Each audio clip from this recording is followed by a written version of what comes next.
Bienvenue à tous les bowlers, bienvenue dans l'épisode numéro 21. Aujourd'hui édition un peu spéciale, on va vous parler du quai 54. Allez, c'est parti. Alors aujourd'hui je suis avec un invité, donc Aurélien. Bonjour. Aurélien c'est mon frère en fait et il a eu l'occasion d'être au quai 54 il y a quelques semaines dans les coulisses. Donc il va nous raconter un peu. Donc moi j'ai quelques questions du coup. Qu'est-ce qui t'a vu là-bas qui t'a impressionné? Déjà l'ambiance du quai 54.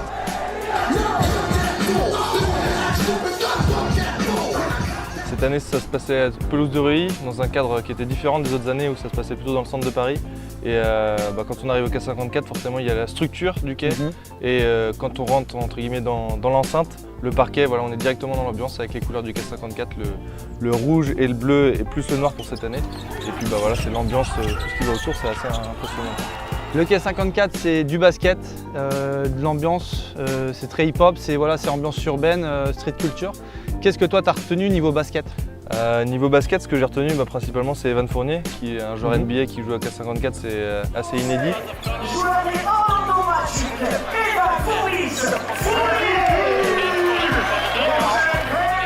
C'est déjà arrivé par le passé, mais moi ça faisait longtemps que c'était pas arrivé.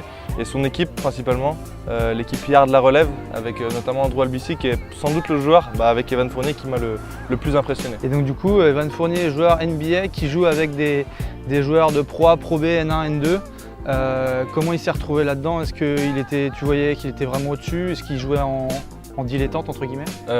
Sur la première journée, sur son premier match, il était un peu sur la retenue, voilà, découverte un peu je pense de l'ambiance, du parquet, voir un peu comment ça allait. Et puis je pense qu'il veut prendre aucun risque pour lui, sa carrière et d'éventuelles blessures en vue de l'équipe de France et de sa future saison. Et les matchs suivants, il s'est un peu plus lâché en quart de finale et demi-finale, où là clairement il était au-dessus du lot techniquement. Et il a eu un pourcentage à 3 points qui était assez impressionnant pour un tournoi qui se passe en extérieur. Il y avait parfois des participants qui faisaient des airballs au lancer franc à cause du vent, des grosses vagues de vent. Et Evan Fournier, quand il tire à 3 points, c'était quasiment tout le temps dedans. Le niveau de jeu général, c'était comment? Alors c'était très élevé, puis moi j'avais l'avantage d'être bord terrain, donc j'étais au plus proche des contacts et des joueurs. C'est assez impressionnant, voilà, des joueurs qui font pour la plupart tous dans les 2 mètres à minima. Et puis c'est très très rugueux, quoi. Pour aller marquer un panier dans la raquette, c'est assez compliqué.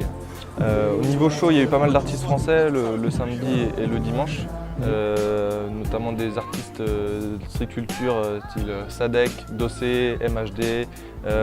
L'artiste américain le samedi soir c'était Tory Lanez.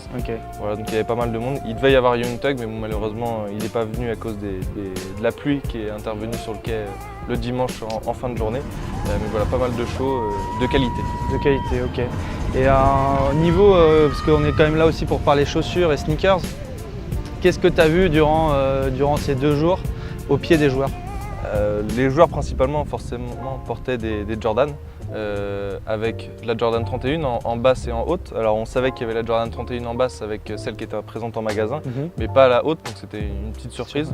Il y a eu de la Jordan Ultra Fly aussi pour les dunkers, la future chaussure de Blake Griffin avec la technologie React dont on a parlé dans l'épisode précédent. Et du coup, tu as eu là aussi la chance de pouvoir voir plusieurs joueurs NBA qui sont sous contrat Jordan. Est-ce que tu peux nous dire qui c'était et comment ça s'est passé? Alors les joueurs qui étaient présents ou qui sont venus, c'était Victor Oladipo, Jabari Parker et Kemba Walker. Ils étaient tous en tenue de Jordan et même Jabari Parker arrivait avec une Jordan 5 Raging Bull le dimanche, histoire un peu de se démarquer de ses 2 compères. Ils sont arrivés sur des créneaux un peu 1h, 2h, ils ont passé 1h, 2h le samedi et 1h, 2h le dimanche, donc voilà, c'était assez cool de leur part. Bon, après c'est des obligations de marque, mais bon, ils étaient contents d'être là en tout cas. Kemba Walker était avec son appareil photo à prendre des photos, Victor Oladipo et Jabari Parker ont pris quelques tirs, voilà. Ok, à la cool quoi. Voilà, exactement. Ils sont mis dans l'ambiance. Et ils ont aussi été les jurys du concours de dunk, donc voilà, ils ont été vraiment acteurs et pas juste spectateurs sur leur chaise. Justement, tu parles du concours de dunk, c'est souvent un événement marquant durant le quai parce que c'est quelque chose de spectaculaire et qui est marquant en termes d'images, photos, vidéos. Comment tu as trouvé ça toi?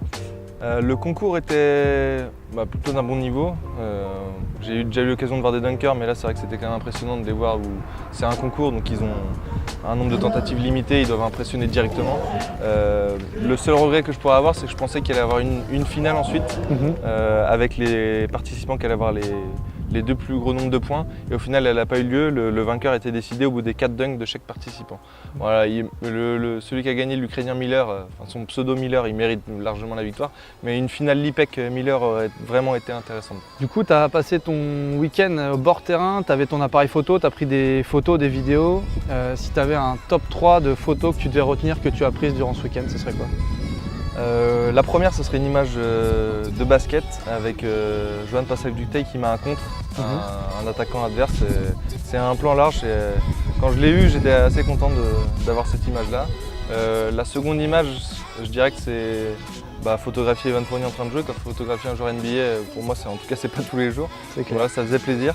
Et les dernières images, la dernière image en tout cas, je dirais que c'est les photos de Victor Oladipo, un des joueurs NBA, avec on a eu l'occasion, la presse, de pouvoir aller un moment sur le terrain, au milieu du terrain, quand les joueurs ont été accueillis.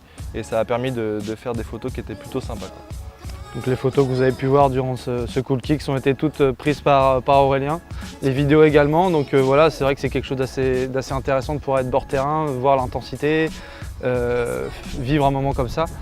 Merci Aurélien du coup de nous avoir raconté les coulisses et ton ressenti sur ce week-end de K54. On se quitte avec des images prises par Aurélien lors du K54.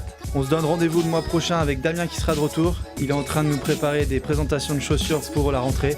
D'ici là, ciao les bowlers et bonnes vacances. Ciao.